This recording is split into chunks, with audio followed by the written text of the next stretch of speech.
There is a quiet movement unfolding across the world, one that very few people speak about openly, but many can feel in their bones.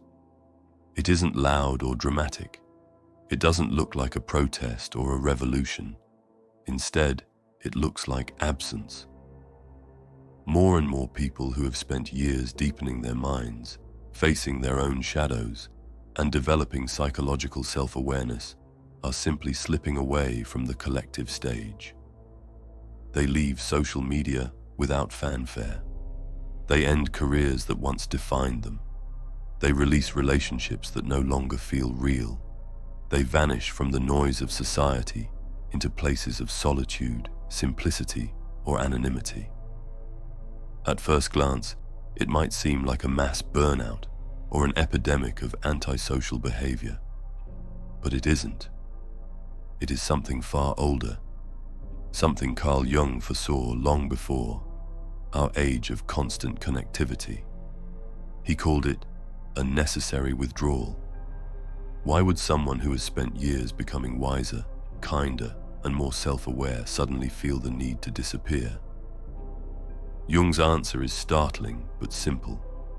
The more conscious a person becomes, the less they can tolerate an unconscious environment. It is not an idea, it is an experience. The dissonance is no longer just frustrating or annoying. It becomes physically exhausting, even painful. Conversations that once felt normal begin to feel like acting in a play you can no longer believe in. Work that once felt purposeful starts to feel like wearing a mask that is slowly suffocating you. And relationships built on performance rather than authenticity begin to weigh like stones around the neck. What we are witnessing now is not mass escapism. It is the psyche's survival instinct when it finds itself surrounded by collective unconsciousness. Society, Jung observed, runs not on truth but on shared myths. It runs on shadows everyone denies and delusions everyone agrees to. These are not glitches in the system, they are the system. In order for the collective machine to function, most people must remain asleep inside it.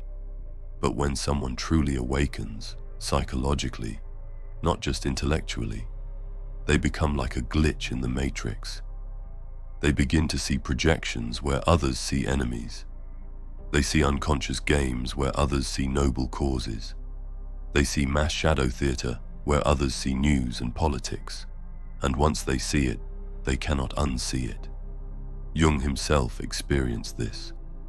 As his consciousness deepened, normal social life became increasingly difficult. Not because he felt superior, but because he felt as though he was awake in a room full of people talking in their sleep. Every interaction required him to pretend he didn't notice what was happening beneath the surface. Every gathering asked him to dim his light just enough to fit in. The cost of that pretending grew heavier until retreat was no longer optional. This is the secret curse of consciousness. You can be physically surrounded by others, but feel psychologically alone, speaking a language no one else seems to understand. At first, many try to stay. They try to continue participating in the collective dramas out of loyalty or guilt. They try to hold their frequency steady while everyone else thrashes about in projections and blame. But the energy required to do this is immense. Jung called it psychological labor, the invisible work conscious people must do simply to exist in unconscious spaces. It means filtering out projections hurled your way. It means refusing to mirror someone's unconscious rage back at them. It means constantly translating your depth into surface-level words so others won't feel threatened. It means pretending to be asleep just enough to avoid isolation. For unconscious people, this effort is invisible. For conscious people, it's like swimming upstream in a tsunami. Eventually, you must climb out of the water or drown. This is why so many of the most awake people begin to vanish from the mainstream first online. Social media, Jung might say today, is a 24-hour projection machine. Every scroll brings a torrent of unprocessed shadows. Every comment section is a shadow boxing ring. For someone who has integrated their own darkness, watching people punch their own projections while blaming others for the bruises is more than frustrating. It is painful. Withdrawal is not a choice made out of arrogance or despair. It is a psychological necessity to preserve what has been so painstakingly developed inside. Another reason for the disappearance is the death of the persona. Before awakening, people unconsciously perform roles society assigns them: the employee, the parent, the influencer, the good citizen. They smile on cue, say what's expected, and keep their deeper selves hidden. This is normal when you're still identified with the mask. But once you've touched the authentic self beyond all masks, returning to persona performance feels like a slow kind of death. Every workplace, every social circle, every platform demands some version of the mask. For those who have tasted their true self, this is unbearable. Jung himself withdrew to his stone tower at Bollingen, not to escape humanity, but to breathe without the mask of the proper Swiss psychiatrist. This is not failure, it is success. When people leave a career, a city, or a relationship after awakening, they are not giving up. They are graduating from the stage on which they once performed. One of Jung's patients, a high-powered executive, described sitting in board meetings after her individuation. Everyone around the table was performing their role, saying what executives should say and thinking what executives should think. She found she could no longer do it. Her authentic self had no seat at that table. Quietly, she stepped away, moving to a small town where she could be real rather than impressive. She had not lost her position. She had found herself. But this hermit phase, Jung insisted, is not the end of the story. It is not a retreat from life, but a retreat into deeper life.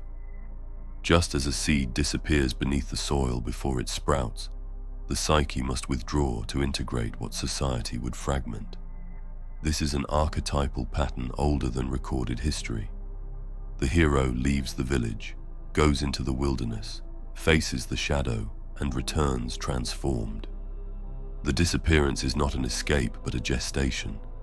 In solitude, wisdom matures. In silence, words form that could never be spoken in noise. In authenticity, something is born that will later serve the collective. Jung's own years of solitude at Bollingen were not a vacation, they were a crucible. Away from the collective, he could hear his own depths clearly. He could integrate insights that would later reshape psychology itself. Many of his most significant breakthroughs came during those withdrawn years.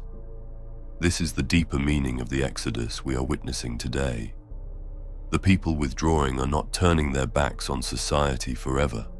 They are preparing something society cannot yet receive. Eventually, many of them return, but not as they left. They return quietly, at the margins, as teachers, healers, writers, artists, and guides. They no longer participate in mass unconsciousness, but they offer a hand to those ready to wake. They build small, conscious communities. They create art and ideas that carry depth into the world without being swallowed by it. They work with individuals instead of crowds. They become border dwellers, present but not absorbed, available but not consumed.